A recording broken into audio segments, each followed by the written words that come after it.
intinya adalah perubahan di tangan Anda itu adalah kita menjadi sponsornya, kita menjadi pengelolanya, kita menjadi orang yang ada dalam perubahan ini, kemudian kita menjadi target dari perubahan ini, dan kita juga menjadi stakeholder dari perubahan ini. Dengan demikian ya perubahan itu, kalau kita betul-betul mengambil dan menerima, ya kan, fokus terhadap perubahan ini, ada di tangan Anda.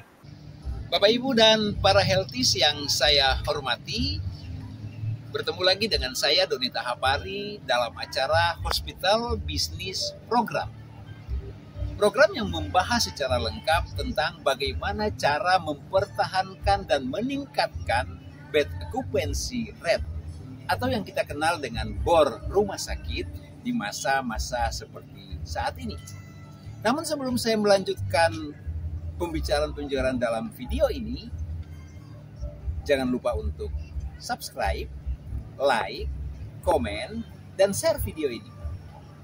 Dan jangan lupa untuk bunyikan lonceng agar para healthies dan Bapak Ibu sekalian dapat notifikasi tentang video-video saya selanjutnya. Terima kasih.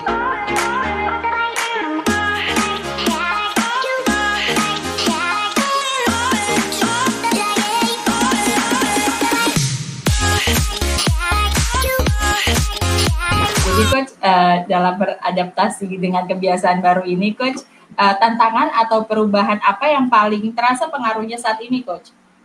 Tantangan atau perubahan. Yang jelas, Kak Cindy, yang jelas kita akan mengalami hal-hal yang baru. Iya kan ya? Iya.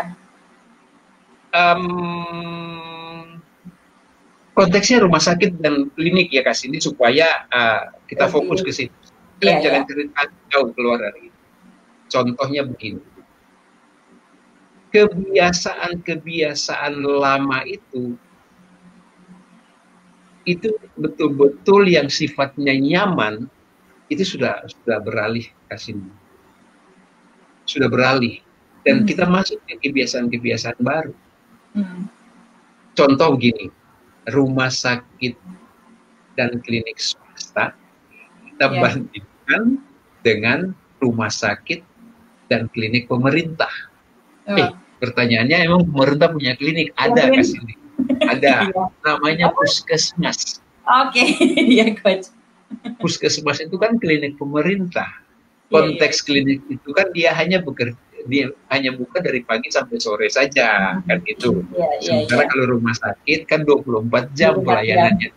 Nah, jadi konteksnya begitu. Nah, Kasih, saya selalu bilang bahwa rumah sakit dan klinik swasta itu mereka berusaha untuk mencari dan mendatangkan customer mereka yang namanya pasien itu, Kasih. Ya, kemudian setelah pasien itu datang dengan usaha mereka itu, mereka akan melayani mereka dengan baik dan merawatnya, kan? Merawatnya dalam hal ini begini, Kasih, dengan pelayanan yang baik, dan mereka ini menjadi maintenance untuk mereka supaya pasien itu akan kembali lagi ke mereka. Nah, konteks di swasta kan begitu, dia akan mencari, mendapatkan, dan mempertahankan pasien itu. Itu dia. Sementara kalau konteks di government hospital atau rumah sakit pemerintah atau klinik pemerintah tadi, itu udah tertanam dalam benak mereka tuh. Apapun juga nanti mereka datang kok ke pasien-pasien itu. Iya, betul. Nah, mau pelayanan baik dan tidak baik, datang juga kok. Karena apa? Kebutuhannya ada di situ. Ini udah nggak bisa tuh, Kasih.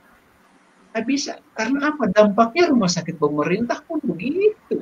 Mengalami penurunan revenue.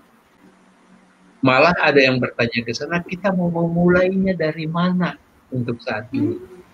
Saya bilang ke Cindy, yuk kita mulai dari satu, perubahan merubah perilaku itu dulu.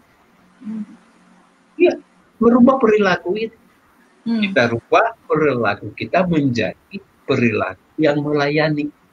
Itu Cindy. Supaya mereka datang ke kita. Sekarang mereka punya hak memilih kok. Kalau kita nggak melayani, ya dia nggak bakal datang ke kita itu, walaupun juga datang ke sana gratis, katakanlah seperti itu. Karena apa? Mereka melihat perubahan-perubahan itu di kita. Iya, betul. Itu, ya, selama ini kan konteks di rumah sakit pemerintah itu tidak melayani dengan baik juga, kan mereka akan datang lagi tuh Kak Cindy. Iya. Nah, ini sudah nggak bisa di sini. Sudah nggak bisa di sini. Jadi kalau ada teman-teman dari rumah sakit umum pemerintah yang bertanya, saya bilang perilaku SDM yang kita harus lakukan pertama.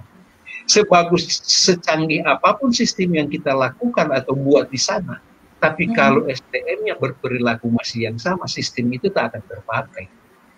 Kemudian kalau sistem itu tidak terpakai, ya kita nggak bisa memarketkan, kan nggak bisa memarketingkan, kita tidak bisa menjual, mempromosikan rumah-rumah sakit pemerintah itu.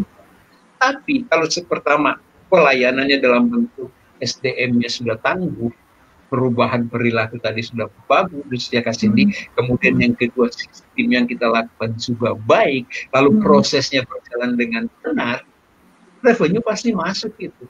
Dan orang akan datang, akan melihat begini Kak Cindy, oh ternyata di rumah sakit pemerintah yang di sana itu sudah berubah. Ya rasanya sudah seperti rumah sakit swasta itu ya. Gitu. Nah kalau kita besarkan ke sini, kan ada tuh rumah sakit pemerintah yang sudah mempunyai klaster atau ruangan tersendiri atau gedung tersendiri untuk swastanya tuh. Kita kasih contoh, misalnya di Jakarta ada RSCM, ya kan karena dia kan rujukan nasional, kita mau bilang dong, di sana ada RSM Kencananya.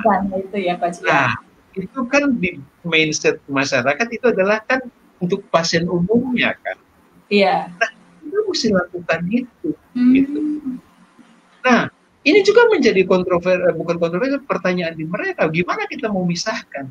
Saya cuma bilang, hati-hati, pasien adalah bos kita loh. Bilang gitu, apapun bentuk pelayanan jasa kesehatannya, mau BPJS kah, maupun BPJS Ketenagakerjaan kah, maupun jasa raharja kah, atau asuransi umum sekalipun, ya kita tetap melayani dia karena dia adalah bos kita.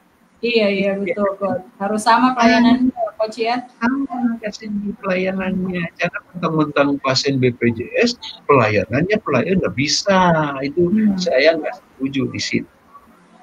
Jadi untuk beradaptasi dengan kebiasaan baru ini Cindy, tantangan yang paling dibutuhkan supaya terasa pengaruhnya adalah perubahan perilaku dalam pelayanan kepada customer atau pasien. Yes.